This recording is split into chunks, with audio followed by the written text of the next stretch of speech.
Radio Lomé, il est 12h30 minutes.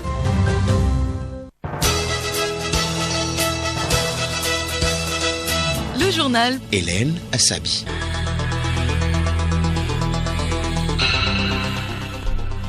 Auditeurs de Radio Lomé, bonjour. Au sommaire du grand journal de la mi-journée, le monde entier célèbre ce 9 juin la journée mondiale de l'accréditation.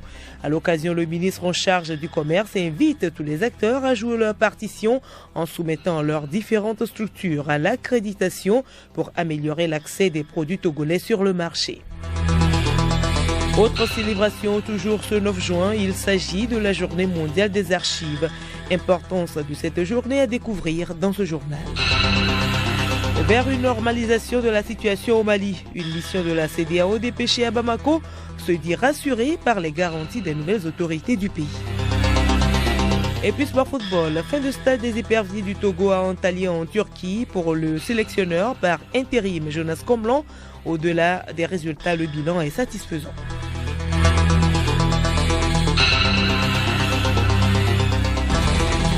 radiolomé.tg. Mesdames et messieurs, une fois encore, bonjour. La communauté internationale célèbre ce 9 juin la journée mondiale de l'accréditation. L'accréditation est la procédure par laquelle une instance habilitée reconnaît formellement la compétence d'un organisme ou d'une personne à mener des tâches particulières. Cette célébration vise à faire rayonner partout dans le monde l'importance des activités d'accréditation pour l'économie mondiale et le rôle joué par celle-ci pour répondre aux besoins de tous les secteurs. Juliette Kamdé. L'accréditation est l'un des piliers fondamentaux de l'infrastructure de la qualité. Le thème de cette année est « L'accréditation supporte la mise en œuvre des objectifs de développement durable. Elle permet de fournir les bases techniques et opérationnelles qui sont essentielles au fonctionnement des sociétés. Elle soutient les programmes de développement des États dans des domaines tels que le commerce transfrontalier, la sécurité alimentaire, la sécurité sanitaire des aliments, la santé, la protection de l'environnement, le développement industriel et des infrastructures. Elle fournit également une plateforme de confiance pour la définition, le développement et la vérification des exigences relatives aux produits et services, contribuant ainsi à garantir et à démontrer que ceux-ci répondent aux normes. Au Togo, le gouvernement a récemment pris des mesures pour rendre opérationnelles toutes les structures de la qualité permettant de répondre aux préoccupations des différents acteurs et opérateurs économiques ainsi que de la population. Le ministre du Commerce, de l'Industrie et de la Consommation locale, Kodjo Adeji, a saisi l'occasion de cette célébration pour inviter tous les responsables des laboratoires, des organismes d'inspection et de certification à jouer pleinement leur partition en soumettant leurs différentes structures à l'accréditation, condition sine qua non permettant de renforcer la confiance des clients, d'améliorer l'accès des produits sur les marchés, de minimiser les risques d'erreur et de réduire les coûts de gestion et production. Merci à vous, Juliette Kamdé. La journée mondiale de l'accréditation coïncide avec la journée internationale des archives. Cette journée, instituée depuis 2008 par les Nations Unies, a pour but de faire prendre conscience à l'opinion publique de l'importance des archives. Lokou Ramos. Tout le monde conserve des archives dans un cadre privé ou professionnel. Les archives constituent la mémoire des nations et des sociétés. Elles fondent leurs identités et sont un élément clé de la société de l'information. Les archives constituent aussi un patrimoine culturel et une source d'information de premier plan. Le patrimoine archivistique constitue également un témoignage considérable sur le développement économique, politique, social et culturel de l'humanité. En témoignant des activités menées et des décisions prises, les archives assurent à la fois la continuité des organismes et la justification de leurs droits ainsi que ceux des individus et des États. Elles représentent donc une richesse sans équivalent. Elles sont le produit documentaire de l'activité humaine et en tant que telles constituent des témoignages irremplaçables des événements passés. Elles garantissent le fonctionnement démocratique des sociétés, l'identité des individus et des communautés et la défense des droits de l'homme. Au vu de tout ce qui précède, l'accès le plus large aux archives doit donc être maintenu et encourager pour l'accroissement des connaissances, le maintien et l'avancement de la démocratie et des droits de la personne, ainsi que la qualité de vie des citoyens.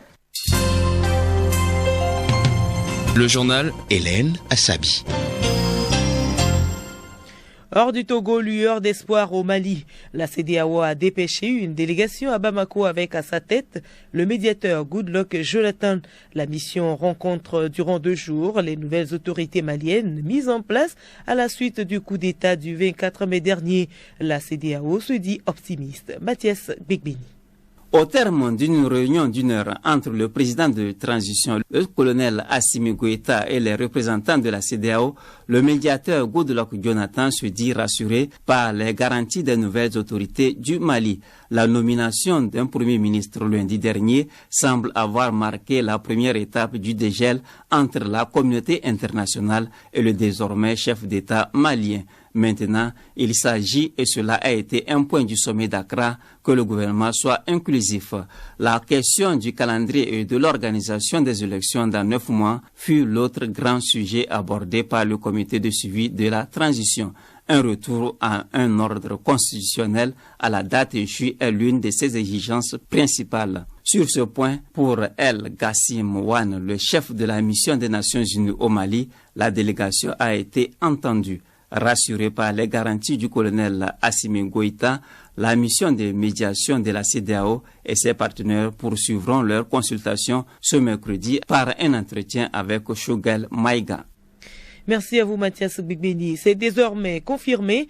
La dent de Patrice Lumumba sera restituée à sa famille le 21 juin prochain par les autorités belges. Cette dent a été retrouvée il y a 5 ans chez la fille d'un policier belge.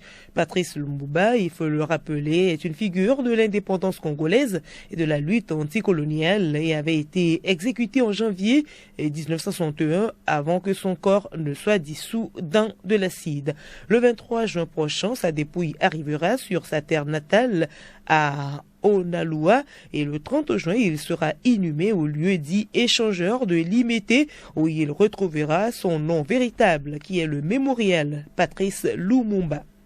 Covid-19, la fondation Mastercard offre 1,3 milliard de dollars à l'Union africaine pour l'achat de vaccins. L'annonce a été faite hier à New York. C'est le plus gros don privé pour l'achat de vaccins anti-Covid à ce jour. L'argent sera géré par le Centre de contrôle et de prévention des maladies mis en place par l'Union africaine. Le Sénat américain a adopté hier un projet de loi prévoyant des investissements très importants dans les domaines de la science et des technologies. Il est présenté comme un plan historique pour contrer la menace économique de la Chine et son modèle autoritaire.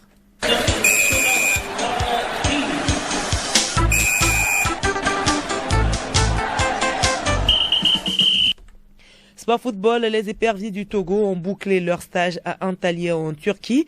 Sur place, l'équipe a livré 2 matchs amicaux, soldés par une victoire et une défaite. Au-delà des résultats, le sélectionneur par intérim tire un bon bilan de ces regroupements. Sibi Lawson. Tout à fait, Jonas Comblan juge bon le bilan de ce stage. C'est un bon bilan. Au-delà du fait même des résultats, on a bien travaillé. C'était surtout pour voir la cohésion de l'équipe. C'était une première pour voir ce qu'il fallait faire sur le terrain même et en dehors, parce qu'après ça, il n'y aura plus d'autres stages à faire. On a vu l'état d'esprit de tout un chacun qui est bon, donc on va se projeter sur les échéances à venir, a déclaré le technicien togolais. Et justement, pour les échéances à venir, le coach pense que le travail doit continuer. Il compte également sur les clubs au niveau local afin d'avoir une équipe nationale plus performante. On rappelle, les éperviers au cours de ce stage d'Antalya ont livré 2 matchs amicaux. L'un gagné contre le Niger 2-0 et l'autre perdu face à la Gambie 0-1. Ce regroupement rentrait dans le cadre des préparatifs pour les qualifications du Mondial 2022. Les éperviers livreront leur première rencontre face au Sénégal. Et si, comme le souhaite Jonas Comblan, les clubs doivent aider à l'essor de l'équipe nationale, la contribution des arbitres est aussi importante pour former des joueurs aguerris. Pour ce faire, la FTF, en collaboration avec le département de l'arbitrage et la commission des arbitres, a organisé le week-end écoulé un stage pratique à l'intention des arbitres et arbitres assistants de D1. Madame Lawson Houban Latrekaï, chef du département de l'arbitrage à la FTF, revient sur les objectifs et les modules examinés au cours de ce stage. Ce stage rentre dans la politique de développement de l'arbitrage de la Fédération togolaise de football et en même temps dans nos programmes d'activité. Nous avons réuni tous les arbitres du Togo, ils étaient au nombre de 84. Nous avons travaillé position et lecture du jeu. Nous avons travaillé également leur concentration. Et en même temps, le travail d'équipe. Nous-mêmes, on a fait un petit jeu et ils ont évolué comme s'ils étaient dans un match. Il nous reste 2 journées à jouer. Nous savons que nous sommes dans un championnat spécial. Les journées sont très limitées. Donc, les arbitres doivent donner le meilleur d'eux-mêmes pour nous fabriquer de bons champions et de vrais derniers. Les arbitres auront l'occasion dès ce dimanche de mettre en pratique les connaissances acquises au cours du stage lors de la 13e journée du championnat de D1.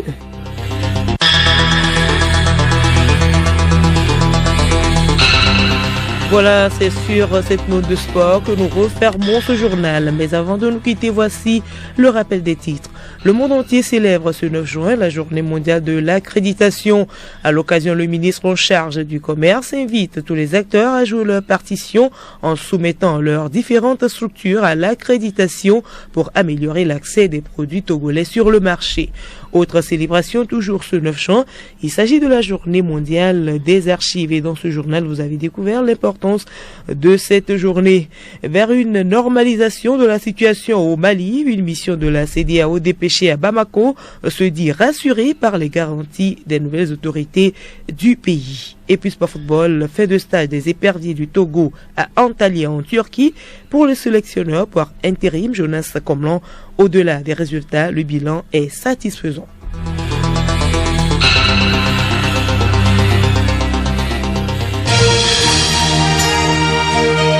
Radio Lomé, boîte postale 434, email radiolomé@radiolomé.tg. radiolomé.tg